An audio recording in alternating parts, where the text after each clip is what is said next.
But here at Basilisk Radio Station, we offer our full support to the protesters, and we encourage them to keep fighting.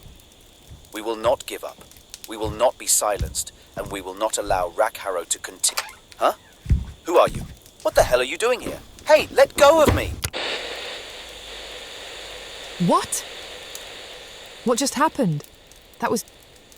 Did they just kill Robert Radcliffe? Live on air? I couldn't believe what I was hearing. My cat must have sensed my tension, because it jumped off the sofa and moved away from me. I sat there in silence for a long while. I hadn't turned off the radio, hoping the connection would come back, but the station was still broadcasting nothing but white noise. Had the Ministry just attacked Robert? Or was it the same group of men I fought in the forest? I was dead tired after such a mad day, but I wasn't sure I'd be able to sleep. I knew Robert in person. I was even invited to speak on his radio programme once, some time ago.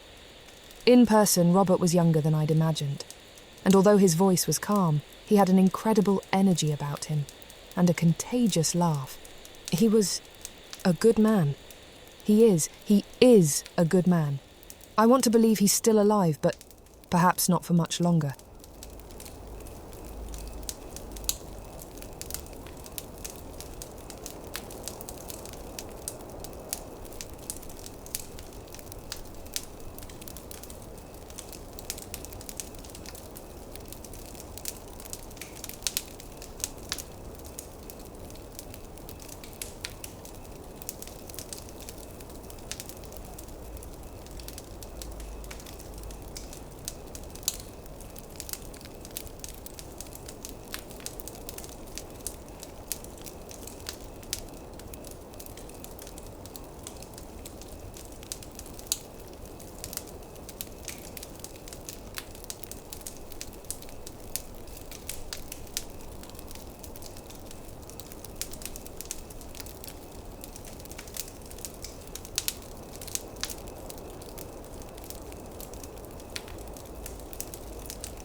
The following morning, after hours of white noise, Basilisk Radio finally returned with a new broadcast.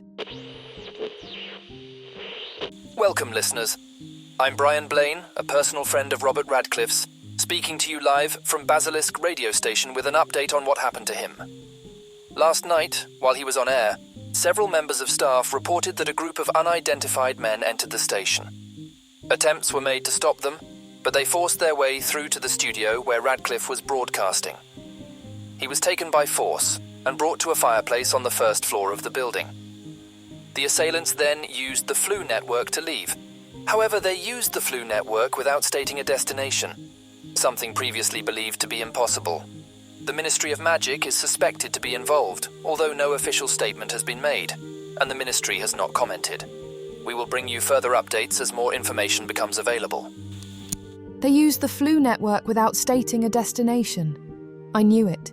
They have to be connected to the people from Elliot's conspiracy I just faced. Should I tell anyone what I know? Not the Ministry, of course. Maybe Basilisk Radio. Perhaps my information could be of some help. But I don't know if they would believe me. And if they did, I might be exposing myself too much by sharing my secret with so many people, now that I had only just managed to regain my anonymity by erasing my traces and my enemies' memories. But I had to do something. With everything I had learned during this time from Elliot's papers, perhaps I was the only person capable of rescuing Robert. I began to go through the documents I had stolen from those men's camp in the forest the night before. There were many papers I still didn't understand, but I didn't have time to stop and decipher them. So I kept leafing through them quickly, searching for any clue about camps, headquarters, secret bases, hideouts, anything. At last, I found a mention of a dungeon cell said to be set apart from the rest, out of visitors' sight. Could it be that they were holding Robert in those cells? I thought about it for a long while. At times, it seemed the most logical explanation. At others, it felt like a far-fetched idea. According to these papers, the way to access that cell was through a fireplace in an alleyway in London. Should I get involved?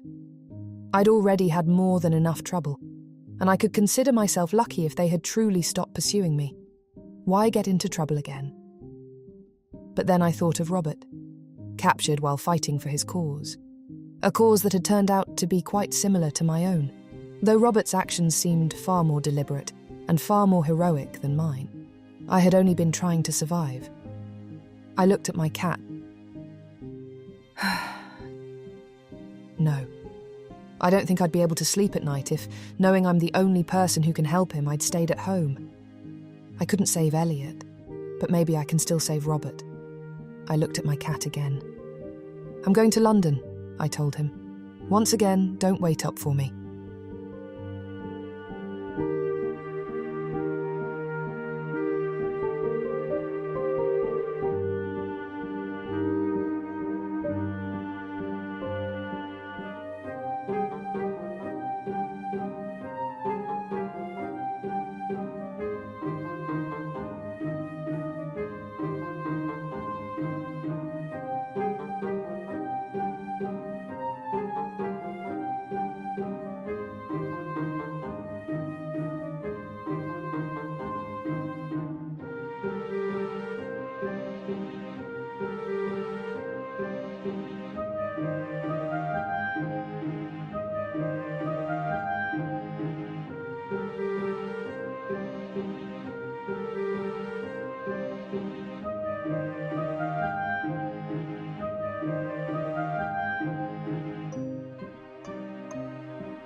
On the train journey to London, I went over my equipment. This time I felt I should be a bit better prepared than I had been in previous adventures, although I didn't feel particularly prepared, to be honest. I had made sure to carry a generous amount of flu powder with me, and this time I had also placed a broomstick inside my beaded bag. Though I'm not very good at flying, and I really hoped I wouldn't have to use it, I arrived at King's Cross and immediately blended in with the Muggle crowd so as not to draw attention to myself. I even took the Underground towards East London. I checked the papers once again. If I had understood correctly, the fireplace I was looking for was on White Post Lane, somewhere identified as HWL. The area seemed to be a mix of modern buildings and abandoned industrial units, their walls covered in graffiti. It was 6 p.m, and I passed only a few people in the street. A Muggle thug tried to corner me in an alley to rob me, but I discreetly cast a confundus charm that made him think he had something extremely urgent to attend to on the other side of the city, and he ran off. I found pubs, shops, and abandoned businesses, but none of them matched the name HWL. It was only after passing the same spot 3 times that I noticed a place with a sign that simply read Laundry, located just a few meters from Hackney Wick Underground Station. I stepped closer to look through the window. It clearly looked abandoned. On the glass door, an old opening hours sign was still visible, bearing the name Hackney Wick Laundry, HWL. Once again, I felt a little ridiculous. Was I really following a lead that would bring me closer to Robert's whereabouts? Or had I travelled over 500 miles by train only to end up at the door of some random abandoned laundry for no reason at all? There was only one way to find out. It was extremely unlikely that a tiny Muggle business like this would have a large stone fireplace. If it did, I was probably in the right place. And if not, perhaps I should go back home and stop trying to play the hero. I made sure no one else was in the alley at that moment and used Allahumora to open the door. I stepped inside, closing it behind me. The laundrette was a tiny place, barely a dozen feet deep, and had been almost completely emptied. A counter, a couple of chairs, and a lot of dust were all that remained in the room. Except, of course, for an enormous stone fireplace. I smiled, pleased to confirm that my intuition had been right. Though, had I known where I was heading, I probably wouldn't have smiled. I glanced outside once more to make sure no one was watching me, stepped up to the fireplace, placed both feet inside and, without saying a single word, threw a handful of flu powder onto the hearth. By now, I wasn't even surprised when, without stating any destination, the fireplace swallowed me and began carrying me towards an uncertain destination, yet clearly one programmed by the wizards who had travelled before me. I now find myself once again travelling at great speed through the clandestine branches of the flu network. The journey feels long, the longest so far, and ends abruptly as I tumble out of the destination fireplace. I immediately get to my feet, wand in hand, but there is no one else there. I look around. I am in a dark place, a corridor of black stone, 15 or 20 feet wide, but extremely tall, so tall that I cannot make out the ceiling. In one direction, the corridor stretches forward in a straight line and disappears into darkness. In the other direction, near where I stand, there is a large opening. Or rather, there is no wall at all, because where the corridor should have ended, a vast stone arch opens onto an unfathomable landscape, darker than the corridor itself. I approach the stone arch cautiously. The opening reaches all the way to the floor, and there are no railings, so I move forward carefully as I begin to feel the cold wind on my face and hear a distant roar. I dare take a few more steps and lean slightly over the edge, and I see that I am dozens, perhaps hundreds of feet above the ground. Looking down, I see the waters of the sea crashing violently against the base of the building I am in. Towards the horizon, there is nothing but an endless ocean beneath a dark sky. Am I in some coastal location, or in some kind of castle on an island? At a distance, floating many meters above the sea, a dark shape moves slowly through the air, crossing the landscape, and then I understand where I am. Merlin's beard. That is a Dementor. I'm in Azkaban.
At the sight of the Dementor in the distance, a chill runs through my body.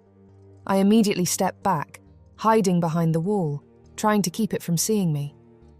But weren't Dementors supposed to be blind? Good grief. I knew I could get into trouble if I followed this lead, but I didn't expect this. I thought I'd end up in, I don't know, some random cell, a dark dungeon lost in the countryside. But not bloody Azkaban. I'd better be able to get out of here. I look again towards the other end of the corridor. It seems to be a long, straight gallery stretching far into the distance, and I can't see where it ends. I begin to walk slowly along the corridor, keeping close to the wall, leaving behind the opening and the fireplace I came through. I'd like to cast a Lumos, but I'd rather not risk a guard or prisoner spotting me and raising the alarm. After several meters, I notice doors appearing along the corridor walls, all of them cell doors, each secured with thick iron bars. I reach the first cell and carefully peer through the bars, but I neither see nor hear anyone. I keep walking and check 3 more cells, but they are all empty. Eventually, I come to one where someone is inside. It looks like a man, lying on the floor with his back to me. My first instinct is to speak to him or cast a Lumos to see who he is, but I notice his hair is quite long, and he is extremely thin and gaunt. This person has been in Azkaban for a long time. It can't be Robert. So I keep walking, but I begin to feel that none of this makes sense. I've made a mistake coming here. There's no way I can find and rescue Robert, and I'll most likely be caught myself and end up in one of these cells for the rest of my life. But perhaps that's what I deserve. A dark, miserable cell is what I deserve, surrounded by cold darkness. And yet, a brief moment of clarity brings me back to myself. What just happened? I can't believe those thoughts came from me. A sense of despair like nothing I've ever felt before. And now I begin to feel an unnatural cold in the corridor. There are Dementors nearby. I have to hurry. After 2 empty cells, I find another one that is occupied. It appears to be a man again, lying on the floor, facing me this time, though he doesn't seem to notice my presence. I can't quite make out who he is, and I don't want to use Lumos straight away. So I whisper, "Robert, Robert, is that you?" No response. The man doesn't even move. I slide the tip of my wand between the bars and cast a Lumos Maxima, which drifts into the cell and hovers above him, lighting his face. It's Robert. My heart tightens, with relief, but also with fear. I have no idea how I'm going to get him out of here. From the unnatural position of his body, he doesn't seem to be asleep, but unconscious, and his body is covered in bruises. I point with my wand at the cell lock, Alohomora, but the door doesn't open. Of course it doesn't. What do I do? Try to break the bars or the wall? I doubt I could do it without making enough noise to alert every guard in Azkaban. Turn Robert into an animal or a small object. That's dangerous and could go wrong, especially in his condition. It's freezing. I have to do something quickly. I point at the bars and transfigure them into paper, which I tear away and throw to the ground, leaving a large opening in the middle of the door. With an Axio, I pull Robert's body towards me and drag him out of the cell through the broken doorway. I won't get far if I have to carry him or levitate him. I need to wake him. Renervate. Robert begins to open his eyes and stir, still weak. I think I hear a whisper coming from the far end of the corridor. I turn, though I see nothing, but that doesn't mean there's nothing there. Robert, can you hear me? What? Come on. Get up, I'll help you. You're in Azkaban. I don't think I can't get up. Lean on me, come on, we need to get out of here. Quickly. Who are you? I can't see your face. That doesn't matter right now. We need to go. Can you walk? More or less. The cold is becoming unbearable. We stagger forward for several meters towards where I came in. Out of the corner of my eye, I see something glint. I turn and see the paper I made from the bars beginning to revert to its original form. As the metal bars reform on the ground, along with the broken door, they flare up with a red, incandescent glow, vibrating as they emit a deafening alarm. it! Come on. Did they take your wand? No, it was left in the radio studio when I was taken. Who are you? Your voice sounds familiar. We'll talk later. Sarah, is that you? Yes, it's me. Why did you come? How did you know where to find me? We'll talk later. Come on, get into this fireplace. I guide Robert to the fireplace I came through. We step inside and I throw a handful of flu powder, but nothing happens. I try again, this time stating a destination. Nothing. What's wrong? I'm sorry, I had to try. I push Robert forward, towards the arch. They're coming! I look back. Now, even in the darkness of Azkaban, I can clearly make out the silhouette of a Dementor flying straight towards us. Immediately, I reach into my beaded bag and pull out my broomstick. Come on, get on the broom. I'm grateful, but you should leave me. It's not worth risking yourself like this for me. Go. Yes, I'm leaving. With you. I push Robert onto the broom, kick off the ground, and we shoot forward at full speed, flying through the arch and out into the open sky and over the sea. I feel Robert clinging to me, barely holding on. I glance back once more, and now see 5 Dementors emerging through the same opening following us. Can a broom fly faster than a Dementor? I suppose I'm about to find out. I accelerate to the limit, pushing my poor broom as hard as it will go, but over my shoulder I can see the Dementors closing in. I release one hand from the broom and aim my wand over my shoulder. Expecto Patronum. A silver alpine goat bursts from my wand and streaks through the air towards the Dementors, striking 2 of them head-on, sending them veering away and disappearing into the distance. But the other 3 keep pursuing us as we race over the stormy sea. I release one hand again to cast another spell, but it throws me off balance, and a sudden gust nearly knocks us both off the broom. I grab hold again with both hands to steady us as we cut through the wind. The Dementors are getting closer. Give me your wand. I hesitate. He's weak and it isn't his wand. It may not answer him properly. But I hand it back without turning and hear him shout, Expecto Patronum. A silver glow bursts around us, and I catch sight of a grey lion charging violently at the Dementors. 2 are struck directly and vanish. 1 remains, but the lion Patronus turns in fury and lunges at the last Dementor, jaws open. The hooded creature falls beneath its claws, and I watch as both Dementor and Patronus plunge towards the sea, locked together as they fall. Bloody hell! If that doesn't get us out of here, nothing will. Robert hands me back the wand, and we speed away from Azkaban. The prison has already faded into the horizon, and I use my wand to orient us, adjusting our course slightly westward as we fly in silence over the North Sea.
40 minutes later, we finally saw land. We landed on a rocky beach near the Scottish town of Eyemouth. I offered to take Robert either to my home or to his, but we quickly came to the conclusion that both his house in London and my flat in the middle of Hogsmeade were far too dangerous for him. So we got back on my broom and flew to Hogwarts, hoping Robert might find temporary protection there. I sent a letter to the deputy headmistress, and by the time we reached the school gates, Hagrid was already there waiting for us. Fortunately, as it was nighttime, no students saw us, and Robert was able to enter Hogwarts in secret, where he will remain hidden for the time being. As we said goodbye at the entrance to the Hogwarts grounds, Robert made me promise that one day I would have to tell him how I had found him in Azkaban. I made my way back to Hogsmeade on foot. I didn't pass a single soul, and I entered my flat without incident.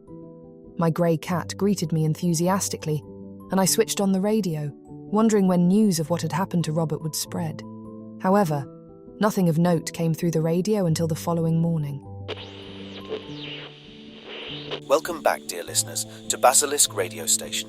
This is Robert Radcliffe, speaking to you from a new undisclosed location where I'm currently staying for security reasons. In due course, I will tell you all the story of my kidnapping at the hands of Rakharrow's followers and of my dramatic rescue by a dear friend. For now, I'll simply take a moment to address you once again, safe and sound, to say this: our will is stronger than theirs.